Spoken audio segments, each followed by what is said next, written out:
is what initially drew you that you wanted to be part of this project? Mainly as a director. I'm a big fan of soy, Jiang Bo Soy, Soy Jiang.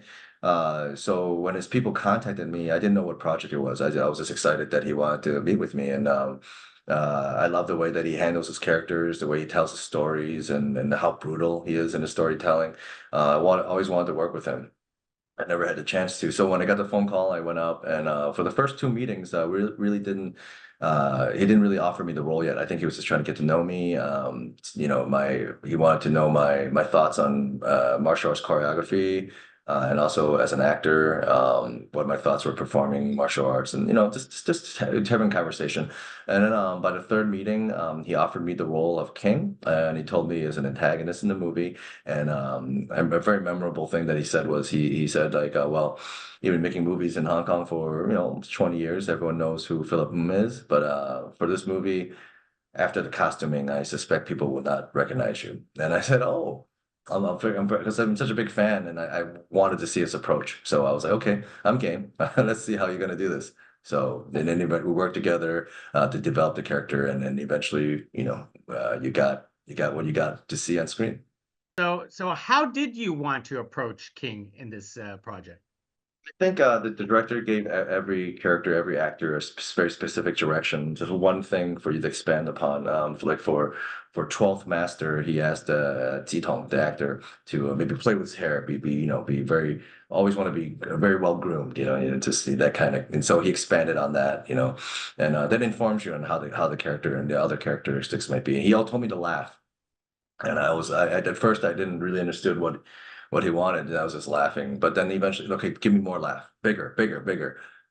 Okay, and so I get it. I get so okay, this kind of laugh that he likes, it makes a character very big in scope, very flamboyant. And also after seeing the costuming, the glasses, the goatee, the long hair, the suits, the flamboyant suits, then I started getting an idea of how to approach this character. And I remember the first day of shooting, we still really didn't get it yet. I think we're in the right direction, but didn't really get the character yet. But then the second day, we shot a scene that didn't make it into the final cut. Me and Samo killing off another character, and during that scene, my character has to pick weapons out of a suitcase to kill the guy. And I did it like I try to go in a direction where it's like, oh, it's like a kid picking up like weapons. Oh, like be very excited, like a child in a candy store kind of vibe. And it worked. It seems like everyone on set were, they got it. They're kind of smiling, laughing at my approach, and most importantly, I think he thought it was I was going in the right direction. So I had confidence to keep developing my character in that way, and eventually what you saw on screen is what we developed. As an action star, when you're transforming into King, with the long hair, the sunglasses, and everything else, how do you keep all those props up without having them fall all over the Pull them place? in my head. No, I'm just kidding.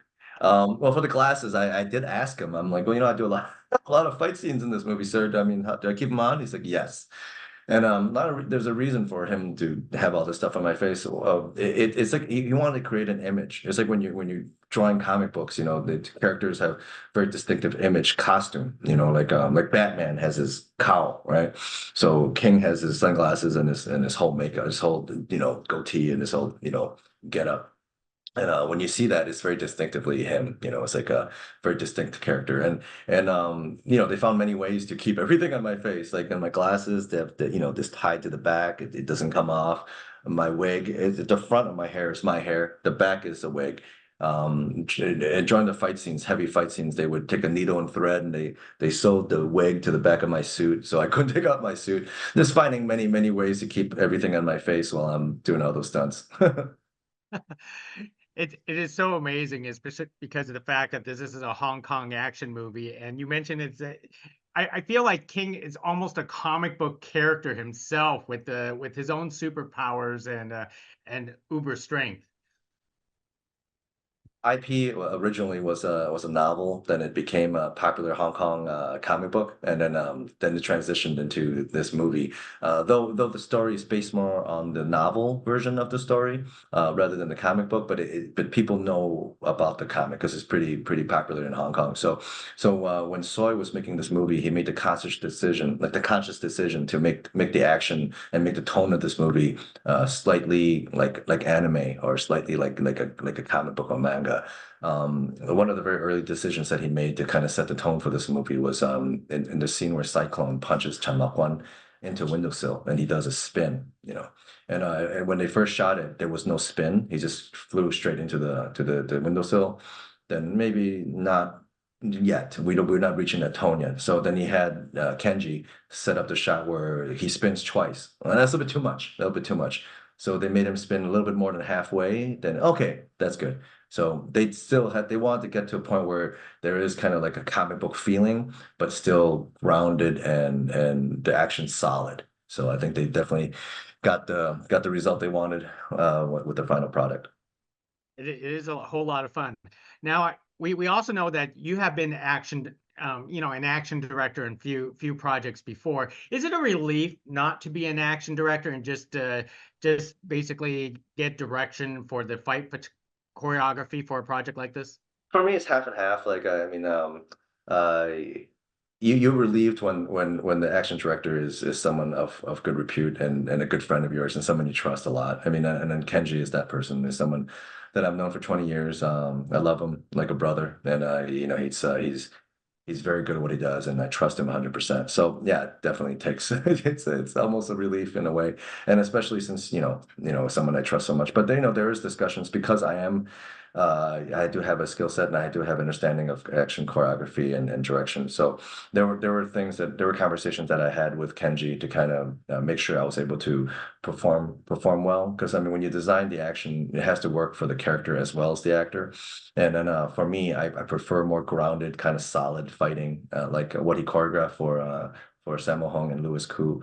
But for my character, the director wanted, and also him, they wanted a difference in the choreography. They wanted like unique movements, and sometimes unique movements call for a lot of wire work or things that make the action not as grounded, and that's not what I wanted. So, after a discussion, we came up with or he came up with the design that's both unique and grounded and powerful, which both fit the character as well as myself as an actor. So yeah, so having a competent and very skilled action director choreographer on set makes my job a lot easier.